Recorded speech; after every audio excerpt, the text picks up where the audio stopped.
கிட்ட சாப்பிட்டு கவியன் கிட்ட போகிறவங்க இதுவரையிலையும் இல்லை. 17 வயசு இந்த பிள்ளை எந்த தப்புமே செய்யலை.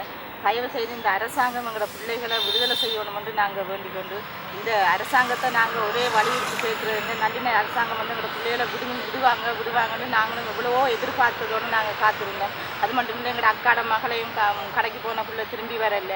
எங்களோட தம்பி அந்த மாதிரி கடலுக்கு போனவர் சுடுபட்டு செத்தவர். எங்களோட அக்காட புருஷனை ரோட்டில் போட்டு சுட்டாங்க. எத்தனையோ துன்பத்துக்கும் கஷ்டத்துக்கும் மத்தியில் நாங்கள் வாழ்ந்து கொண்டிருக்கிறோம். இந்த மகன் எந்த இதுக்குமே சம்மந்தப்படாத ஒருவரை வீட்டில் இருந்து சாப்பிட்டு போன 17 வயசு பிள்ளையை கடத்திட்டு போயிருக்காங்க. இந்த அரசாங்கம் எங்களுக்கு இந்த பிள்ளைகளை விடுதலை செய்யும் என்று நம்பிக்கையோடு நாங்கள் காத்திருக்கிறோம்.